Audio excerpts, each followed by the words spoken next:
Yeah, so far it seems okay, and it seems as good as it was when I first got the bike, when the suspension was harder and higher.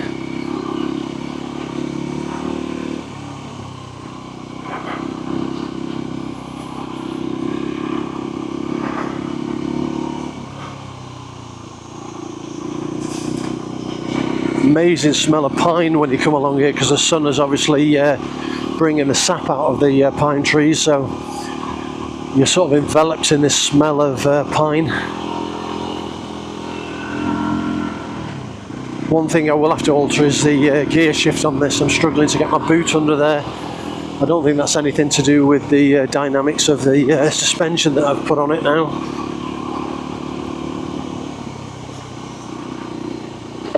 Wow, that was a hard one.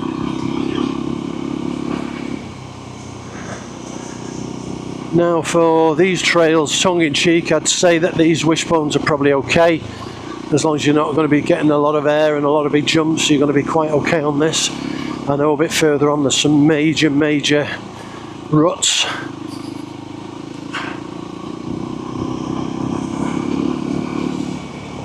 And normally, I was saying I got the front sun visor down. I prefer the sun visor up because you've got far more visibility. But obviously you've got to watch flies in your eyes and the rest of it. So from this point round now, it gets a bit real gnarly and choppy.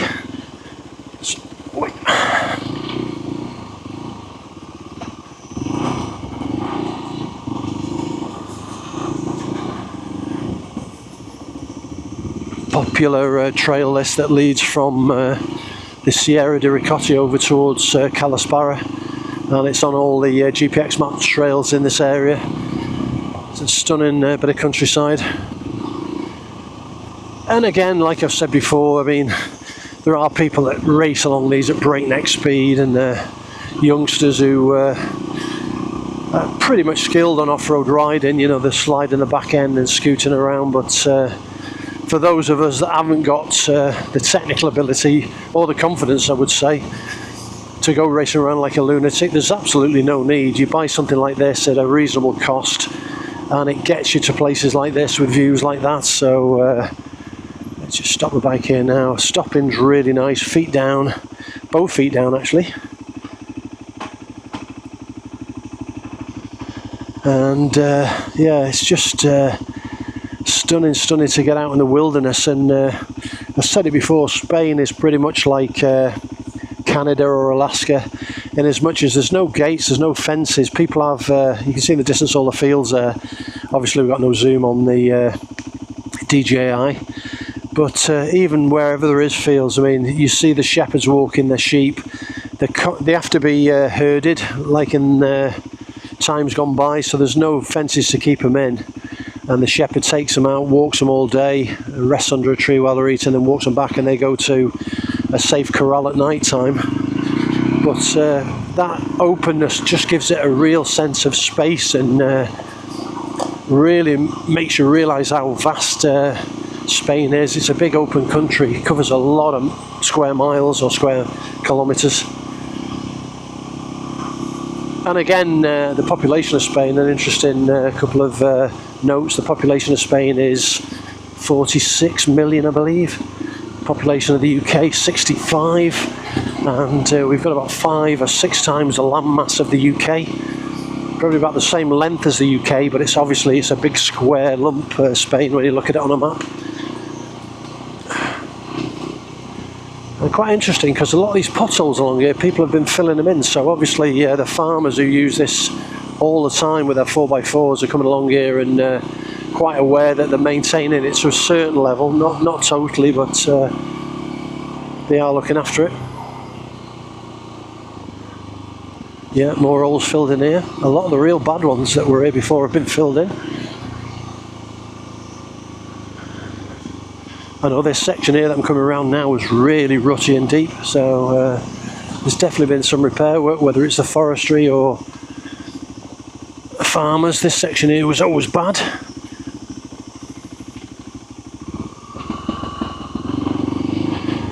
And again, the horizon in front of us opens up, and you can, I don't know if you can see it from here, if I can stop on this quite steep hill, You probably won't pick it up on the camera, but that big mountain in front of us, underneath it, is the embalsed Alfonso, the big man-made water reservoir. And you can actually ride to there, and if you keep to the left of it, there's a distributary that comes off it. There's like a river going through, if you like, that you need to cross across. And when I first bought this, I actually went in winter and went across that. I had no fuel, so I had to carry on going to the town. And even though, you know, I didn't know anything about these Tim Sum tyres, it was very muddy and rutty, and it flew across. I mean, I didn't have any qualms at that time. I have since going over muddy stuff, but it flew across it quite well. That corner's been really well repaired. That was really bad before.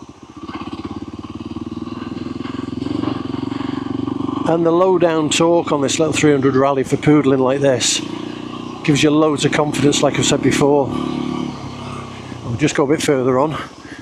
The reason I want to go a bit further on the left hand side, there was a guy building a little, what we call a casita. Casita just means small house. Casa is a house. Anything with ita on the end, or hija, means small. So casita, small house. And he's built a little stone property down here. It's totally off grid, everything down here. Although there's a water pipe running along the side of me on the left there, so obviously someone's trying to get water. He's got as far as there with a piece of pipe there. Be interesting to see if that's going to the new house. Electricity wise, it's all solar. You're off grid.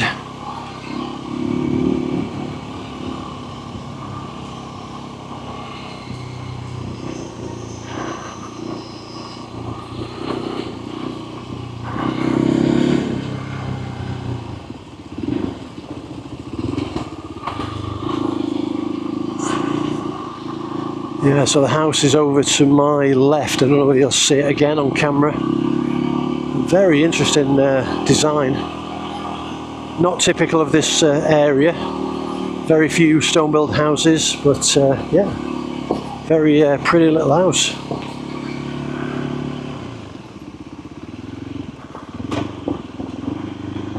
Let's turn it round here and we'll have a look. Yeah, so as you can see,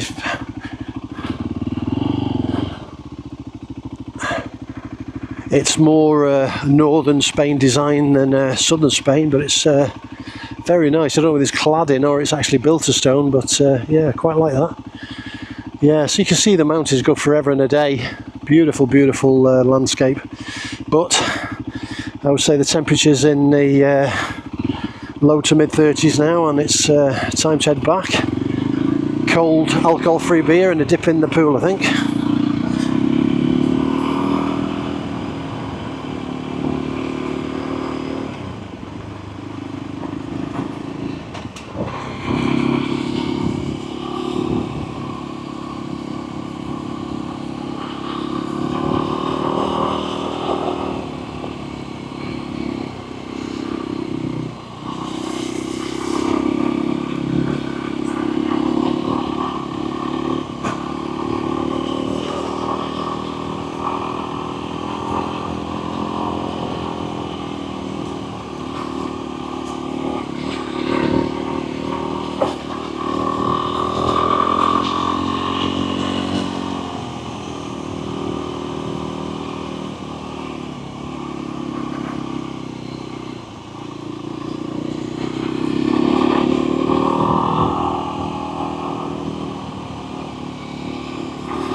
Yeah, so for the riding I tend to do, trail riding and just going along these tech trails, trans-European trails and GPX trails, I would recommend the lowering links I put on.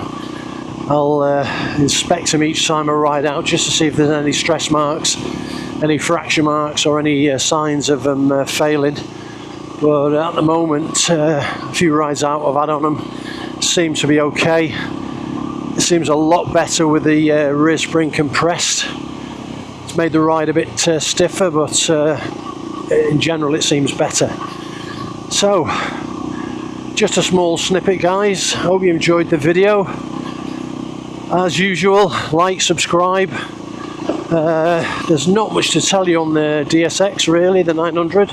It pretty much goes where I point it, and it's pretty much bulletproof, to be honest. It's a nice bike overall. It's got its foibles with the throttle, we all know that, and occasionally I do the throttle tweak that I put on very early on last April before last, I should say, April back 15 months ago, and that seems to just tame it down now and again. I have read recently that someone in the UK now is doing remaps, and they're selling a unit, and they'll do a diagnostic. You send the diagnostic in and they'll send a map out that you can easily upload from this particular unit. That's all I know about it. I don't know what it's called, what it is, but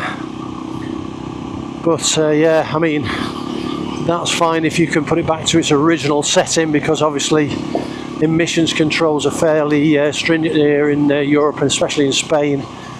So if you would take it in on a richer map that was changing the emission levels, it would fail and you'd have to put it back on the original map. But if it's easy to switch between maps on this controller that they're selling, that will be a great piece of kit. But if it's not, and you're stuck with a new map and it's going to fail any inspection, it's going to be a bit of a problem.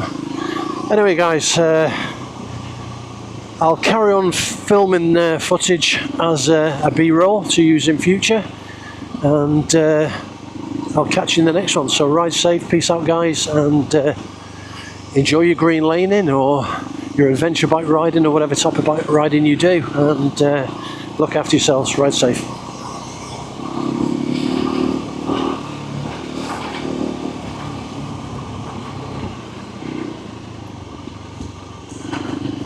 Yeah.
Yeah.